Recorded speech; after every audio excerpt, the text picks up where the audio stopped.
السلام علیکم ورحمۃ اللہ وبرکاتہ۔ اللہ تعالیٰ آپ سب کو اپنی حفظ و امان میں رکھے اور ہر قسم کی شر سے فتنے سے محفوظ رکھے، آمین ثم آمین۔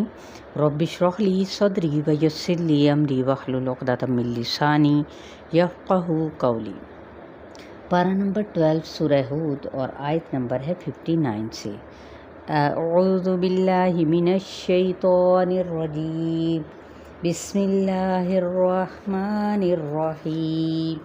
آیت نمبر 59۔ وَتِلْكَ عَادٌ جَحَدُوا بِآيَاتِ رَبِّهِمْ وَعَصَوْا رُسُلَهُ وَاتَّبَعُوا أَمْرَ كُلِّ جَبَّارٍ عَنِيدٍ۔ وَتِلْكَ اور یہ عاد تھے، عاد تھے، یہ حضرت ہود علیہ السلام کی قوم کا نام تھا، قوم عاد۔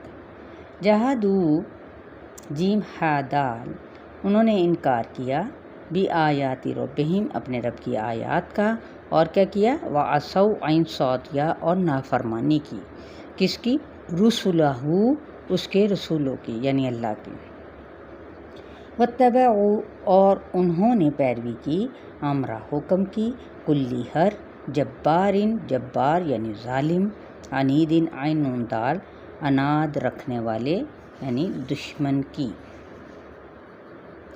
تو قوم عاد کا قصور کیا تھا؟ نمبر 1 اللہ کی آیات اور احکامات کا انکار، نمبر 2 رسولوں کی نافرمانی، نمبر 3 جبار تھے یعنی سرکش تھے، اور عناد رکھنے والے سرکش دشمن کو انہوں نے اپنا لیڈر بنا لیا تھا۔ وَأُتْبِعُوا فِي هَذِهِ الدُّنْيَا لَعْنَةً وَيَوْمَ الْقِيَامَةِ أَلَا إِنَّ عَادًا كَفَرُوا رَبَّهُمْ أَلَا بُعْدًا لِعَادٍ قَوْمِ هُودٍ۔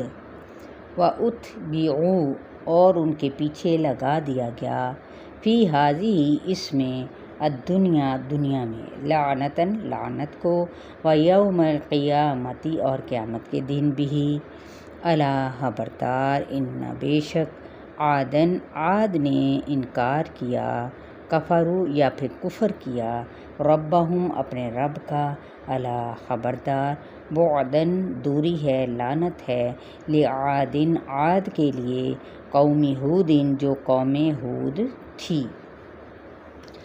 اب دراصل دیکھیں لعنت کیا ہے، اللہ کی رحمت سے دوری اور نیک کام کرنے کی توفیق کا چھن جانا۔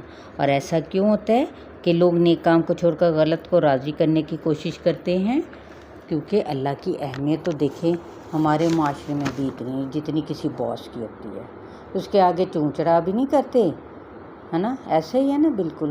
اور وہ اگر کسی حلال چیز کو حرام کہے تو اس کو بھی سچ جان اور مان لیتے ہیں۔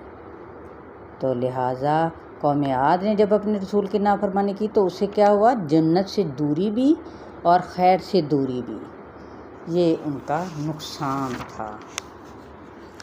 وَإِلَى ثَمُودَ أَخَاهُمْ صَالِحًا قَالَ يَا قَوْمِ اعْبُدُوا اللَّهَ مَا لَكُم مِّنْ إِلَٰهٍ غَيْرُهُ هُوَ أَنشَأَكُم مِّنَ الْأَرْضِ وَاسْتَعْمَرَكُمْ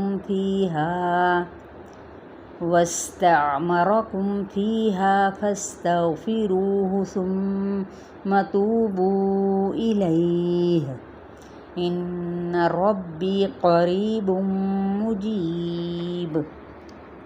وَإِلَىٰ اور طرف ثمود کے، اخواہم ان کے بھائی، صالحہ یعنی صالح علیہ السلام کو بھیجا، قولا انہوں نے کہا، یا قومی اے میری قوم، اعبدو عبادت کرو، اللہ تعالیٰ کی، ما لکم نہیں تمہارے لیے، من الہ کوئی الہ برحق، غیرہ اس کے سوا، ہوا اس نے، انشأکم پیدا کیا تم کو، نون شین حمزہ، من الارض زمین سے، واستعمرکم اور عین میم را آباد کیا تم کو، فیہا اس میں یعنی زمین میں، فاستغفروہ غین فارا پس بخشش مانگو اس سے، ثم پھر توبو توبہ کرو، الیہ اس کی طرف، ان بے شک ربی میرا رب، قریب قریب ہے، مجیب جیم واو با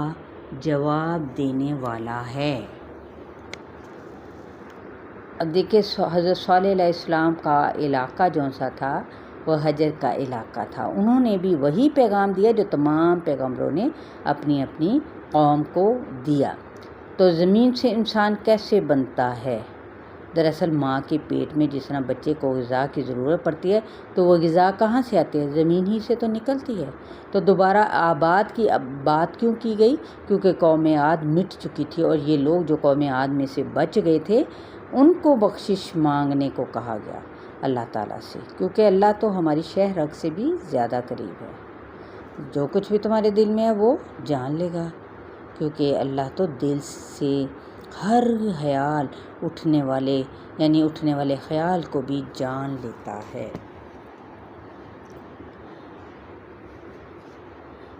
چلیں جی، یہاں تک ہمارا لیسن ہے، آیت نمبر 61 تک۔ اپنا بہت سارا خیال رکھیے گا۔ السلام علیکم ورحمۃ اللہ۔